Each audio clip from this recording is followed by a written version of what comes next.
नमस्कार, मैं शंभू कुमार सिंह और आप देख रहे हैं सल दस्तक। देश के गृह मंत्री अमित शाह को कोरोना हुआ है।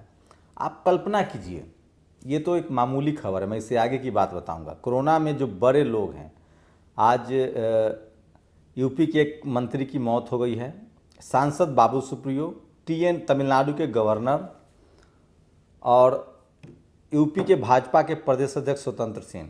बिहार वालों को कोरोना हुआ था, अमिताभ बच्चन को कोरोना हुआ था। आपको पता है ये लोग कहाँ भर्ती हैं? अमित शाह कोई एम्स, कलावती, लेडी हार्डिंग या आरएमएल या किसी सरकारी अस्पताल में नहीं भर्ती हैं। वो भर्ती हुए मेदांता में, देश का सबसे महंगा अस्पताल है। दिल्ली एनसीआर में पड़ता है वो, गुड़गांव में वो अस्पताल है। नरेश त्रेहन अस्पताल चलाते हैं। अमिताभ बच्चन को कोरोना ठीक हो गया, पता है वो कहाँ भर्ती हुए थे? नानावटी। ये लीलावती, नानावटी, मेदांता, आप भर्ती हो पाएंगे? अमित शाह को कोरोना हुआ है, मीडिया आपको खबर दिखा रहे हैं, आप भी देख रहे होंगे। मेरे लिए खबर नहीं है, मेरे लिए खबर ये है कि आखिर ये लोग इलाज कहाँ करवाते हैं। सोचिए, शिवराज सिंह चौहान जब कोरोना हुआ था तो वो चिरायू अस्पताल में भर्ती हुए थे।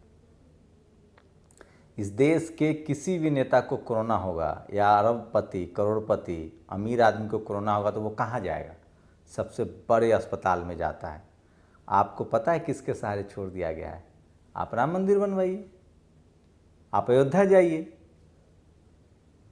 इनकी सांसद साध्वी प्रज्ञा क्या कह रही थी? हनुमान चालीसा का पाठ करेंगे तो कोरोना नहीं होगा। एक कह रहा था गौमूत्र पीजिए, इन्होंने ताली बजवा दी, थाली बजवा दी, मार्च में ही लॉकडाउन कर दिया। 57 से 60 हज़ार रुपये कोरोना। आपको पता है गृह मंत्री का घर कितना बड़ा होता है? आप कल्पना नहीं कर सकते कितनी सिक्योरिटी में रहते हैं, उसके बाद भी कोरोना हो गया। इसका मतलब है कि हमारे आपके साथ क्या होगा, आप कल्पना कीजिए। ये विश्लेषण किसी टीवी अखबार वाला नहीं बताएगा। मैं कह रहा हूँ ये दुनिया का सबसे बड़ा महामारी है और इसमें गरीब बेरोजगार हो रहा है, उसका धंधा चौपट हो रहा है। और सुनिए, जो हमारे आपके जैसे लोग हैं, जो मेहनत कश लोग हैं, उनको कुछ नहीं होगा। जो मिडिल क्लास है ना, जो टीवी देख रहा है और जो दिन रात फेसबुक ट्विटर पर जय श्री राम, मुसलमानों को मारो, आरक्षण खत्म करो, ये सब चपेट में आएंगे। और आप सोचिएगा आप कहाँ जाइएगा? आपका बजट बिगड़ जाएगा प्राइवेट अस्पतालों में इलाज कराते कराते। लेकिन आप तो सरकार से सवाल पूछेंगे नहीं कि 4 महीना कोरोना हुआ, चीन ने 15 दिन में अस्पताल खड़ा कर दिया था।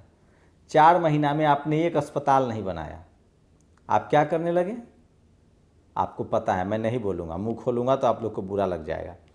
अब मैं आ रहा हूँ दूसरी खबर पर। सबसे बड़ी खबर बता रहा हूँ। बीजेपी के एक बड़े सांसद ने कहा है, मैं इस देश के मुसलमानों को आगाह करना चाहता हूँ कि राम मंदिर बनने में मोदी जी का कोई हाथ नहीं है, कोई योगदान नहीं। राम मंदिर बनाने में अगर किसी का योगदान है तो वो है राजीव गांधी और नरसिम्हा राव। कल दिग्विजय सिंह ने कह दिया कि राम मंदिर ये सारी पॉलिटिकल साजिश है। मैं फिर कह रहा हूँ, ये आरएसएस ही है जो कांग्रेस है, आरएसएस ही बीजेपी है। राम मंदिर का इस देश में पूरा विवाद ही खड़ा किया गया राजीव गांधी के द्वारा। ओबीसी आरक्षण को लंबे समय तक लटकाया गया। जब जब कांग्रेस पर दबाव पड़ता था तब तब उसने इस तरह से, और जिस दिन बसपा खत्म हो गई, जिस दिन बहुजनों की पार्टी खत्म हो गई ना, आप लोग जो कांग्रेस बीजेपी कांग्रेस करते हैं, कटोरा लेके घूमते रहिएगा। जब तक बसपा है या तब तक बहुजन पार्टियां हैं ना, तभी तक आपको वो पूछ रहे हैं, नहीं तो नहीं पूछेंगे। साफ साफ कहा है सुब्रमण्यम स्वामी ने कि राजीव गांधी रहते तो दूसरे टर्म में ही राम मंदिर बन जाता। नरसिम्हा राव का योगदान है, उसी समय प्रधानमंत्री थे और तभी जामा मस्जिद जो है बाबरी मस्जिद ढाया गया था। तो ये लोग मिल के, इन लोगों ने इस देश को सांप्रदायिक दंगे में धकेला। उसके बाद जब मंडल कमीशन लागू हुआ तो आडवाणी कमंडल लेके निकल गए। आप लोग लेकिन समझेंगे नहीं। मैं बार बार जब आपको कहता हूँ कि ये सारे के सारे बीफ बैन हो, या आपको बता दें कि गाय को लेकर राजनीति हुई, सब कांग्रेस की देन। आज जो बीजेपी जो भी कर रही है ना, वो सिर्फ और सिर्फ कांग्रेस की देन है। और बीजेपी उसको सरेआम कर रही है, डंके की चोट पर कर रही है। कांग्रेस चोरी छुप के करती थी। आपको पता है जितने मनुवादी जातिवादी लोग आज संस्थानों में भरे हुए हैं, जो अब हाफ चड्डी वाले निकल रहे हैं, पता है क्यों? इन सबको जाति के आधार पर कांग्रेस के शासन में सारे बड़े पद दिए गए। और जब उनको असली वाला हिंदुइज्म मिला, असली वाला सनातन मिला, तो वो आरएसएस के साथ हो गए। तो ये समझना पड़ेगा आपको। और अमित शाह को कोरोना हुआ है, उनको कुछ नहीं होगा, वो अच्छे हो जाएं। लेकिन सवाल है कि कितने लोग हैं इस देश के, जहां गृह मंत्री का इलाज चल रहा है, जहां बाबू सुप्रियो का इलाज चल रहा है, ये सभी नाम है जिन्हें कोरोना की बीमारी हुई, जिनमें से अमित शाह और बाबू सुप्रियो सबसे महंगे अस्पताल में भर्ती हैं। बाकी जल्द अपडेट आएगा। अब बताइए, जब देश के गृह मंत्री को कोरोना हो रहा है तो हमारी आपकी क्या हैसियत और आप कहाँ भर्ती होंगे? सोचा आपने? इस देश में महामारी फैलती जा रही है और अस्पताल स्कूल के बारे में कोई बात करने के लिए तैयार नहीं है। आप लोग करते रहिए। मेरी कोशिश है कि लगातार जो मुद्दे की खबर है, जो आपके काम की खबर है, मैं वो बताता चलूँ आपको। और गृह मंत्री भी कोरोना की चपेट में, लेकिन साहब नहीं समझते कि हमारी प्राथमिकता ज़रूरत क्या है। गेट वेल सोन, डॉक्टर सोनू भारद्वाज ने लिखा है। मैं गृह मंत्री जी से मैं गृह मंत्री अमित शाह जी के शीघ्र स्वस्थ होने की कामना करता हूँ और प्रार्थना करता हूँ कि अपने स्वास्थ्य का ख्याल रखें और अध्यक्ष शिलान्यास का कार्यक्रम स्थगित कर दें। सोचिए, इनका राजनीतिक ये क्या कर रहे थे, वर्चुअल रैली। तो बताइए, राम मंदिर निर्माण में पीएम मोदी का कोई योगदान नहीं, भाजपा सांसद ने उठाए गंभीर सवाल। तो मैं फिर कह रहा हूँ, कांग्रेस बीजेपी ने मिलकर इस देश को सांप्रदायिक दंगा, जातिवाद, मनुवाद, ब्राह्मणवाद में धकेला है। और मैं इसीलिए कह रहा हूँ, इस देश के बहुजनों को सचेत होना चाहिए और बहुजन लीडरशिप वाली पार्टी चुननी पड़ेगी। मुसलमानों को समझना चाहिए, ये एक तरफ आपको मार भी खिलवाते हैं और दूसरी तरफ आपकी पीठ भी सहलाते हैं। ये चाहते हैं कि कांग्रेस जाए तो बीजेपी आए, बीजेपी जाए तो कांग्रेस आए। आपको समझना पड़ेगा।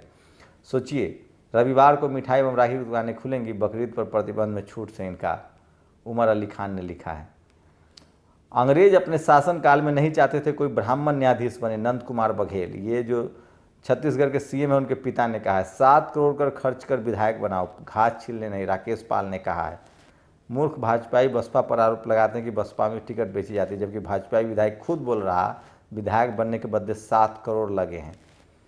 सोचिए तो किस तरह के हालात हैं और किस तरह से ये देश चल रहा है। सोचिए, इस देश का गृह मंत्री क्या मैसेज देना चाहते हैं। याद है आपको, शुरुआत में ही जब हम ताली थाली बजा रहे थे, जब मोमबत्ती जला रहे थे, जब फूल बरसा रहे थे, तब इंग्लैंड के प्रधानमंत्री को कोरोना हुआ था। वो कहाँ भर्ती हुए थे? एनएचएम में, नेशनल हेल्थ स्कीम में।